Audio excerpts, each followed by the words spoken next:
할렐루야. 예, 우리 주님의 그 사랑을 감사하며 찬양을 드립니다. 네, 우리 찬양대의 찬양에 많은 은혜 받은 줄 믿습니다. 네, 여러분 오늘 교회 오시면서 좀 바깥에 뭔가 좀 특이한 거, 또 새로운 거 보지 못하셨습니까? 네, 십자가가 이렇게 새롭게 외벽에다가 이렇게 붙이는 작업을 어제 마쳤는데요. 우리 주님의 그 십자가가 또 우리 교회와 우리 성도 그리고 저 세상과 이어주는 그런 귀한 중보의 역할을 잘 감당할 수 있는 우리 교회가 될 줄 믿습니다. 네, 십자가 영광 가리지 않도록 열심히 우리가 참으로 신앙생활을 바르게 또 기도하면서 믿음으로 해야 될 줄 믿습니다. 네, 한번 따라서 하겠습니다. 새로운 피조물. 네, 여러분 세대가 변하여도 늘 회자되는 그 말이 있어요. 예수님이 누구시냐 물어보면 늘 세대가 변해도 꼭 대답하는 마치 필수처럼 하는 대답이 있잖아요. 예수님은 4대 성인 중에 하나다. 이 말입니다. 이 말은 꼭 하는 거죠. 또 교회를 다니면서 좀 신앙생활 했던 분들 있잖아요. 했던 분들. 그런 했던 분들은 뭐 병을 고치시는 분, 뭐 기적을 베푸시는 분, 선한 일을 하시는 분 정도 이야기를 하고요. 그래도 뭐 십자가에 달려 죽으신 분, 그분 하나님의 아들, 그런 고백을 하는 분도 있지만 그런 고백을 하면서 신앙생활을 멀리한다는 건 좀 이해가 되지 않을 때도 있죠. 자, 저와 여러분은 예수 그리스도를 어떤 분으로 알고 있습니까? 예수 그리스도를 교회를 다니면서도 예수님을 4대 성인 정도로 알거나 뭐 말씀을 들을 때 참 좋은 말이야, 참 좋은 말씀이네. 그래서 내 마음을 뭐 정화하기 위해서, 뭐 정신을 맑게 하기 위해서 우리가 그래도 종교 생활을 한다거나 아니면 현대인이라면 종교 하나쯤 가져야 조금 고상하게 보이려고 하는 그런 여러 가지 이유가 있습니다. 우리는 그러지 않을지라도 그런 분들이 있는 거예요. 그래서 이런 생각을 갖고 있는 것을 육신적으로 안다라고 얘기를 하는 거예요. 예수님을 육신적으로 안다. 자, 여러분 바울도요, 예수님을 알 때에 육신적으로 알 때가 있었어요. 오늘 우리 16절 읽겠습니다. 우리가 이제부터는 어떤 사람도 육신을 따라 알지 아니하노라. 비록 우리가 그리스도도 육신을 따라 알았으니 이제부터는 그같이 알지 아니하니라. 그렇습니다. 여러분, 이제부터라고 하는 것은 그 전이 있다는 거잖아요. 바울이 그전에는 어떻게 예수님을 알았다라고 말하고 있습니까? 육신으로 알고 있다라고 이야기하는 거예요. 그러나 이제부터는, 내가 과거에는 그 예수를 육신으로 알았지만 이제부터는, 지금은 이제 그리스도가 누군지를 알았다는 것이죠. 바울이 왜 이렇게 말했는지 아십니까? 예수님을 만났기 때문입니다. 예수님을 만났기 때문에 이 말을 하는 거잖아요. 예수 믿는 자들을 잡아 죽이려고 다메섹으로 향하던 그 다메섹 도상에서 바울은 예수님을 만났어요. 자, 주님께서 그러잖아요. 사울아 네가 어찌하여 나를 박해하느냐. 주여 누구십니까? 나는 네가 핍박하는 예수다. 다메섹 도상의 사건 전에는요, 예수님에 대한 바울의 지식, 바울이 알고 있던 지식은 역시 육신을 따라 알았던 지식이죠. 여러분, 바울 되기 전에 이름이 사울이잖아요. 자, 사울은 예수님을 메시아라고 사칭하는 위험인물, 메시아라고 사칭하는 아주 위험한 인물로 알았던 거예요. 그리고 십자가에서 죽었으니 이 사람은 저 하나님께 저주를 받은 사람으로 알고 있었던 거죠. 왜냐하면 신명기 21장 23절 말씀에 보면 나무에 달린 자는 하나님께 저주를 받았음이라 그 말씀을 너무나 잘 알고 있거든요. 그러니까 바울은 저 나무에 달려서 죽은 저 예수가 하나님께 저주를 받은 사람이지 어떻게 저 예수가 메시아냐, 그리스도가 될 수 있느냐 생각했잖아요.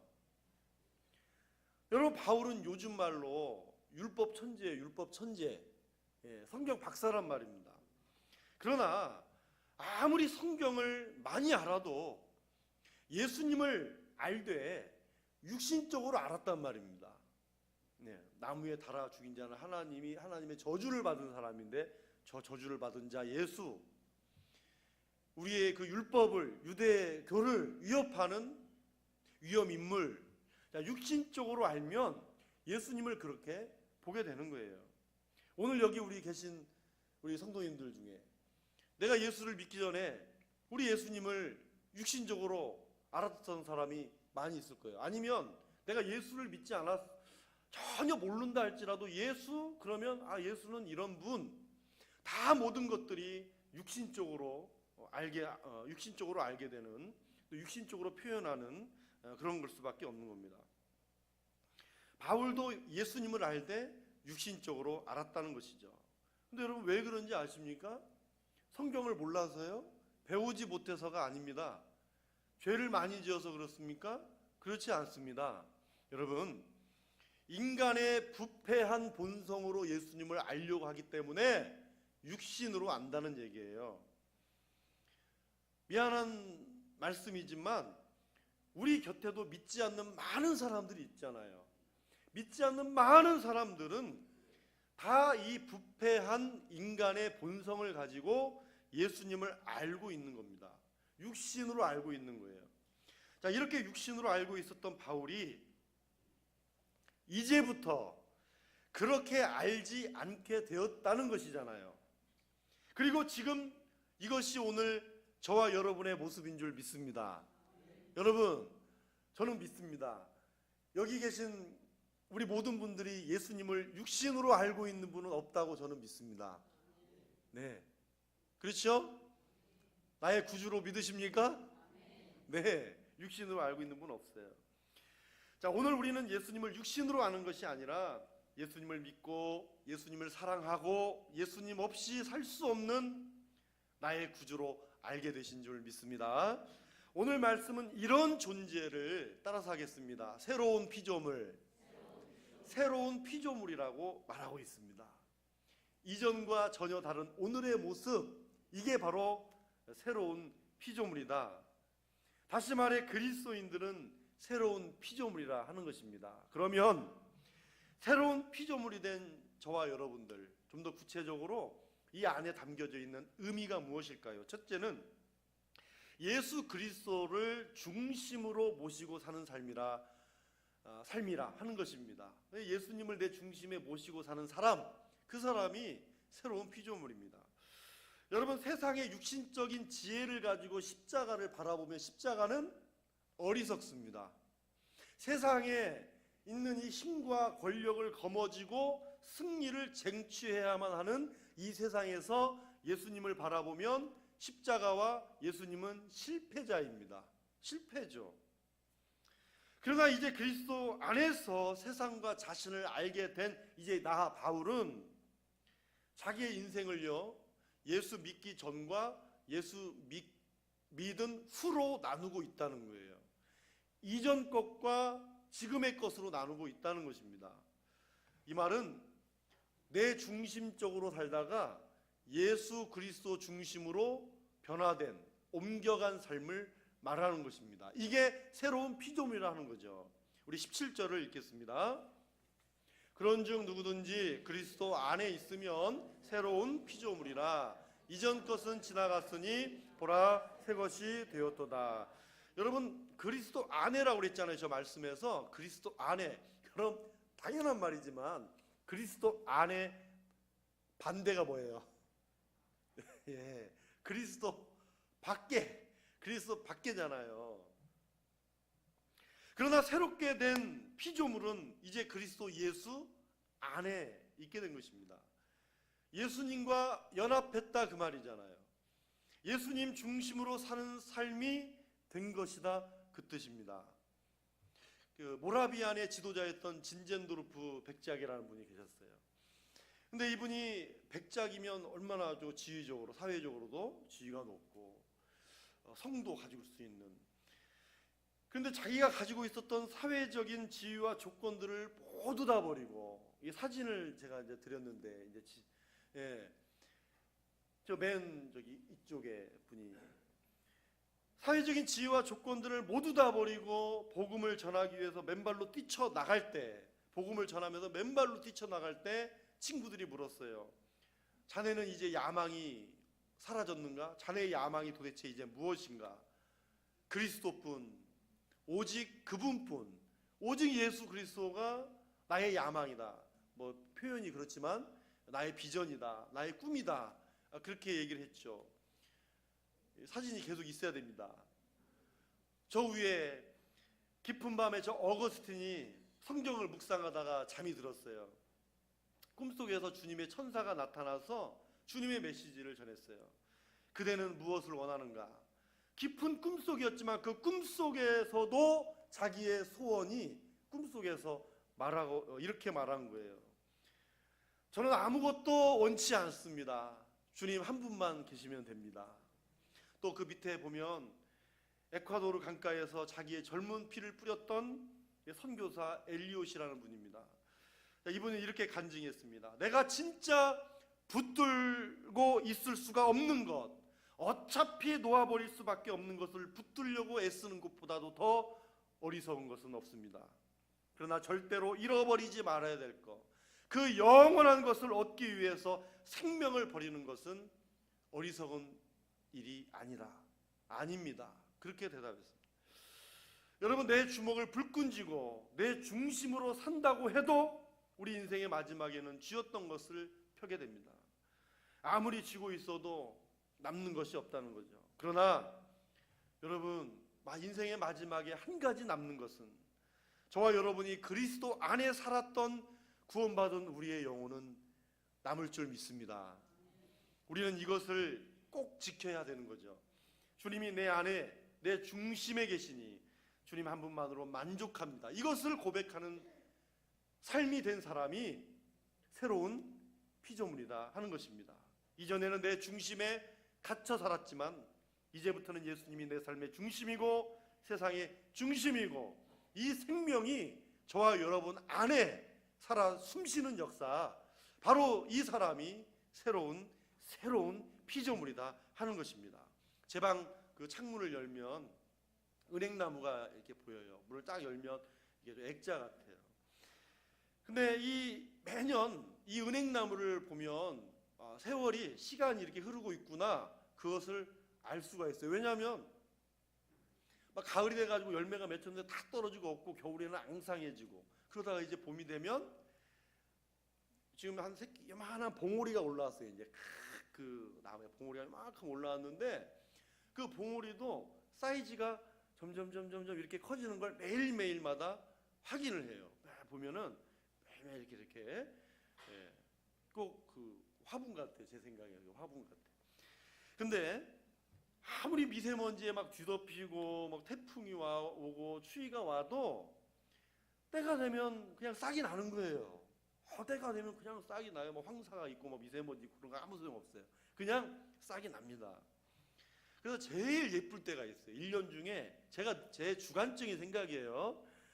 제일 예쁠 때는, 1년 중에 제일 예쁠 때는 은행 잎사귀의 모양이 그대로 갖춰졌는데 사이즈가 바지락 사이즈만 할 때, 잎사귀 사이즈가 바지락만 할 때가 있어요. 아주 모양은 그대로인데, 그때가 제일 이게 막 가지마다 달려있는 그 모습을 보면 정말 이런 표현에서 참 그렇지만 귀엽습니다.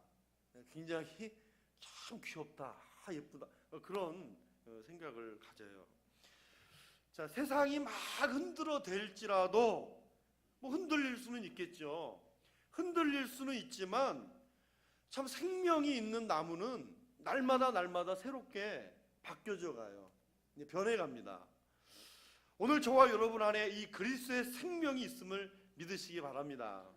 예수 그리스도의 생명을 가진 새로운 피조물은 아무리 세상이 흔들어도요, 흔들릴 수는 있어도 그 안에 생명이 자라나게 돼 있습니다. 변화되게 되어 있어요.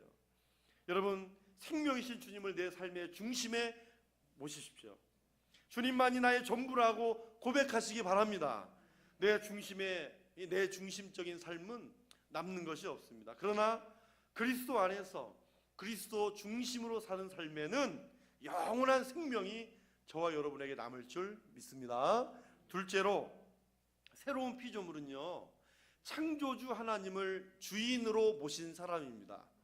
18절 우리 상반절을 읽겠습니다. 시작. 모든 것이 하나님께로서 났으며. 아멘. 자, 피조물은 다른 말로 창조물이라는 말이에요. 창조물이 있으면 또 뭐가 있어요? 창조주가 있죠. 자, 하나님께서 태초에 천지를 창조하셨습니다. 그 창조입니다. 자, 하나님은 모든 것을 창조하신 창조주 하나님이시죠. 세상의 모든 만물은 방금 28절 말씀처럼 하나님께로서 났습니다. 그런데 천지를 창조하시기 전에 이 세상은 어떤 상태라고 말씀할까요?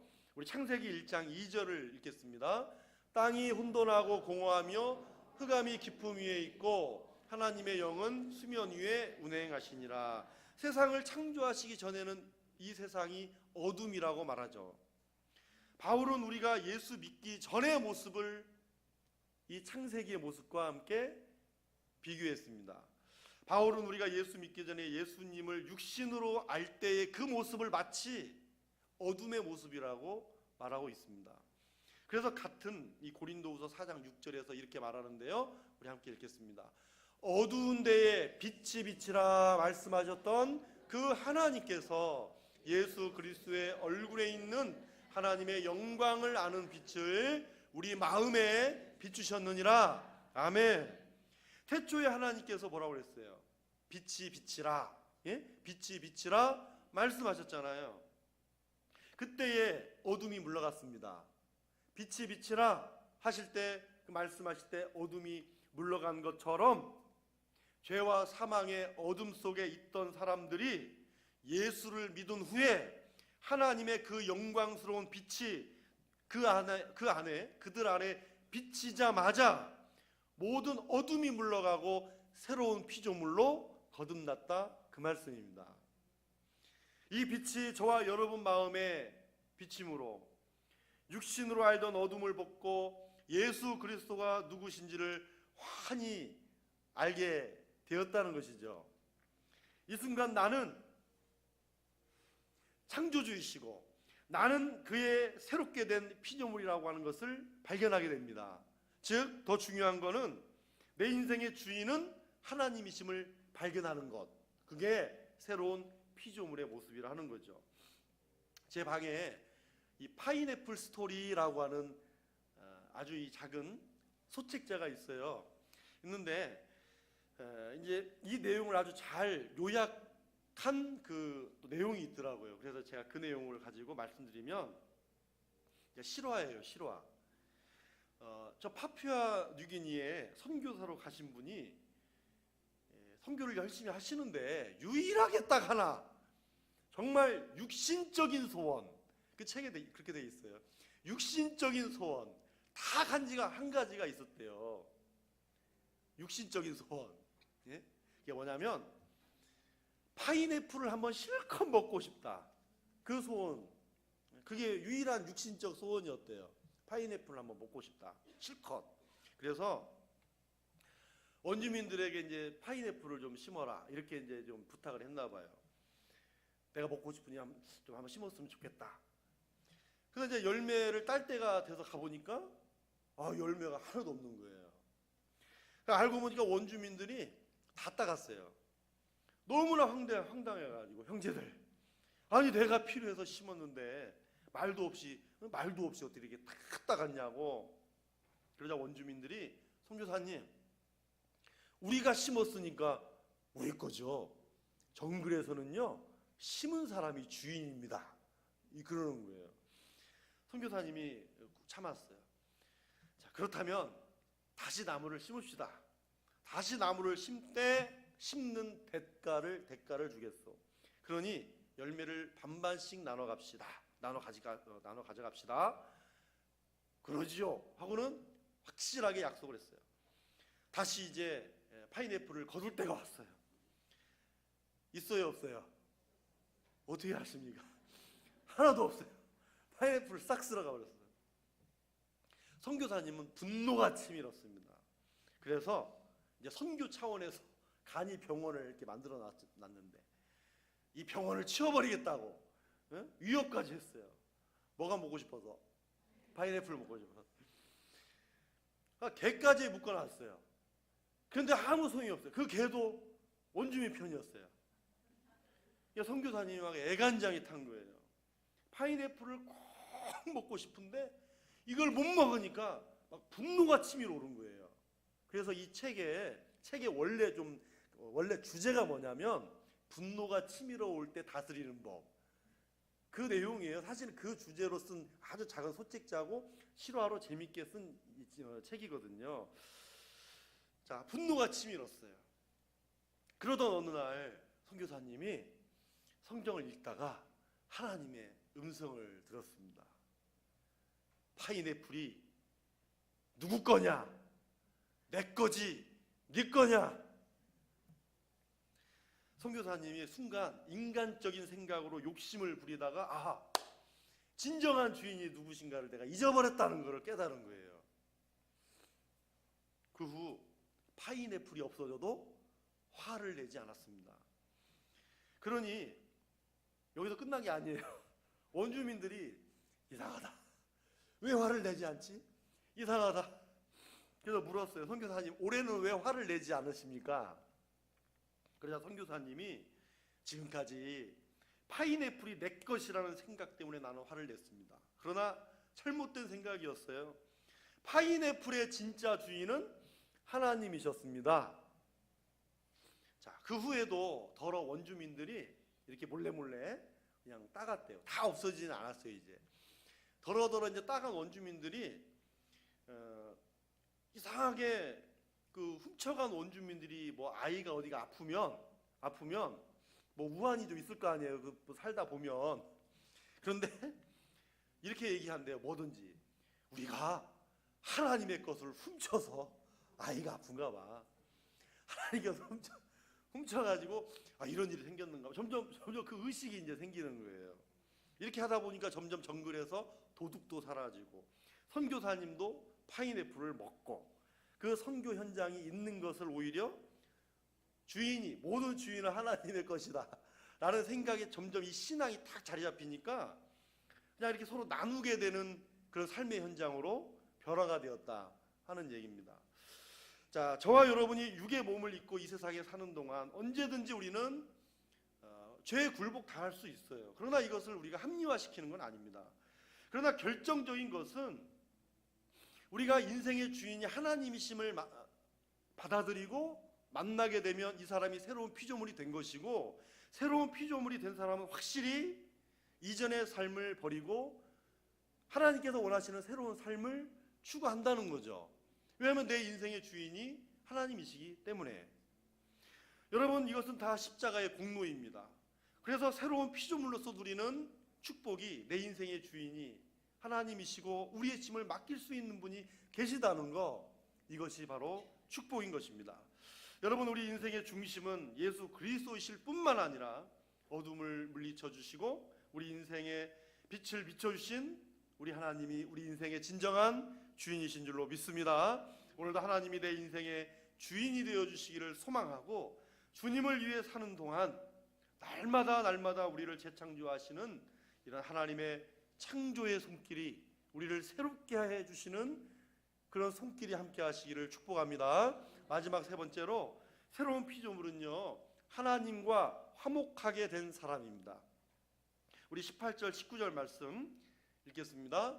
모든 것이 하나님께로서 났으며 그가 그리스도로 말미암아 우리를 자기와 화목하게 하시고 또 우리에게 화목하게 하는 직분을 주셨으니 곧 하나님께서 그리스도 안에 계시사 세상을 자기와 화목하게 하시며 그들의 죄를 그들에게 돌리지 아니하시고 말씀을 우리에게 부탁하셨느니라. 자, 저 말씀에 저 가로를 보시면 세상을 자기와 화목하게 하시며 그랬잖아요. 그 앞에 18절 말씀 가로 보시면 우리를 자기와 화목하게 하시고, 자, 우리를, 세상을 자기와 화목하게 하셨다, 이 말씀이잖아요.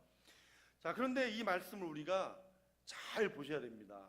왜냐하면, 자, 여러분, 우리는 하나님과 화목이 깨졌잖아요.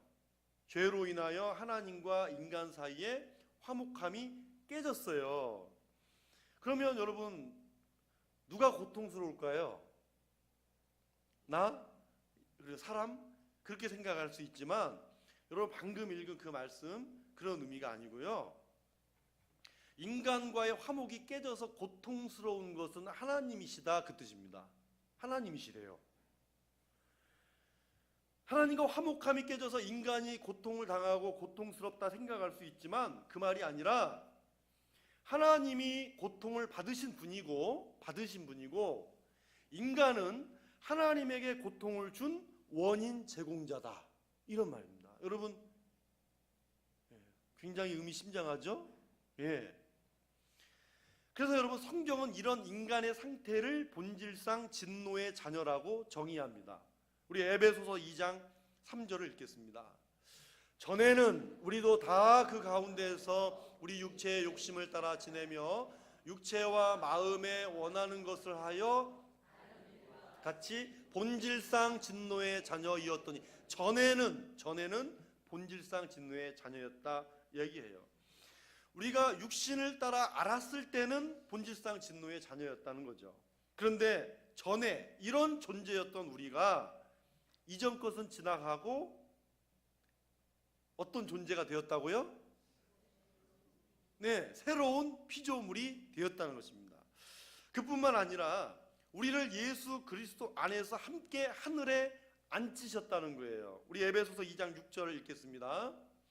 또 함께 일으키사 그리스도 예수 안에서 함께 하늘에 앉히시니. 아멘. 여러분, 본질상 진노의 자녀로서 하나님과 화목이 불가능한 우리가 어떻게 주님과 함께 하늘에 앉힌 바 될 수가 있을까요? 여러분, 하나님과 나 사이에 화목제물이 되신 우리 주 예수 그리스도 십자가의 공로 때문인 줄 믿습니다. 전쟁 중에 한창 막 전쟁이 치열하는데 아군이 막 불리한 전세가 됐어요. 그래서 통신병을 시켜서 빨리 지원군을 보내달라고 하는 그 통신을 보내야 되었어요. 급박하죠. 그런 급박한 시기에 빨리 그 통신을 보내야 되는데 선이 끊어진 겁니다. 그래서 이 통신병이 고민을 하다가 결정을 내렸어요. 그래서 한 손에 끊어진 왼쪽 선을 잡고 한 손에는 끊어진 오른편 끈을 잡고 자기가 전선이 된 것입니다. 전선이 되었어요. 자, 무사히 지원군이 도착을 해서 전쟁은 승리했지만 이 통신병은 죽고 말았습니다. 자기의 생명을 걸었던 것이죠. 이런 실제 이야기를 보면서 우리와 하나님 사이에도 정말 일어난 사건이 여러분 실제인 줄 믿으시기 바랍니다. 역사적 사건인 것입니다. 우리가 하나님과 원수되었을 때에 예수 그리스도께서 한 손은 하나님의 손을 잡고 한 손은 저와 여러분의 손을 잡으신 것입니다. 이것이 여러분 십자가입니다. 저 밖에 걸려있는 십자가가 부끄럽지 않도록, 저 십자가의 영광을 우리가 가리지 않도록 우리 자신뿐만 아니라 이 교회가 이 자리에서 얼마나 무거운 책임을 안고 또 우리도 예수님처럼 이 지역의 중보자의 역할을 감당해야 되는지 더 무거운 책임을 느낄 뿐입니다. 오늘 그리스도 안에서 새롭게 창조된 인생, 예수님을 중심으로 모시는 그 누구든지 새로운 피조물이 되어 영광의 보좌에 앉을 수가 있습니다. 여러분, 오늘 저와 여러분들은 이미 앉아 계신 분이십니다. 실감이 안 가십니까? 성경은 말합니다. 우리와 함께 하늘에 앉히셨다고. 여러분 오늘 이것을 사모하지 않으시겠습니까? 아직도 여러분 육신을 따라 우리 예수님을 알고 계신 분 계세요? 아직도 구원받은 그 감격과 감동이 내게 없고 오늘 우리가 모인 것이 이 예배가 형식적이 되고 주님 앞에 11조만 드리면 된다고 생각을 하고 여러분 우리가 그렇게 지금도 신앙생활하고 계신 거 아닙니까? 여러분 주님은 우리에게 많은 예물과 또 우리의 어떤 형식적인 우리의 모습을 바라는 거 아닙니다. 우리 하나님은 오늘도 저와 여러분이 새로운 피조물로서 이 구원받은 감사와 감격을 가지고 이 하나님의 은혜의 보좌 앞에 나와 예배드리기를 원하시는 것입니다. 오늘 저와 여러분들에게 하나님은 그것을 원하십니다. 우리가 이것을 사모하지 않고 육신적으로 안다고 해요. 우리가 예수님을 믿는다고 할 수가 없는 것입니다. 예수님을 믿고 이제부터는 주님을 내 삶의 중심으로 주인으로 모신 삶의 자리에 앉아 있다는 것, 여러분 이것을 은혜로 알고 오늘도 나는 새로운 피조물이 되고 하나님과 화목하게 되었다는 이 진리를 육신으로 아는 것이 아니라 그리스도 예수 안에서 다시금 저와 여러분이 새로운 피조물됨을 발견하시게 되기를 주님의 이름으로 축복합니다. 축원합니다. 기도하겠습니다. 하나님 아버지 감사합니다. 우리를 예수 믿고 구원받게 해주시고 새로운 피조물 되게 하신 은혜 감사합니다. 이 새로운 피조물 된 내가 나를 지으신 창조주 하나님만을 내 중심과 내 주인으로 모시면서 우리 주님께서 열어주신 그 십자가의 길을 통해 우리 하나님과 날마다 교제하고 소통하는 귀하고 복된 새로운 피조물이 다 되게 하여 주시옵소서. 예수님의 이름으로 감사하며 기도하옵나이다. 아멘.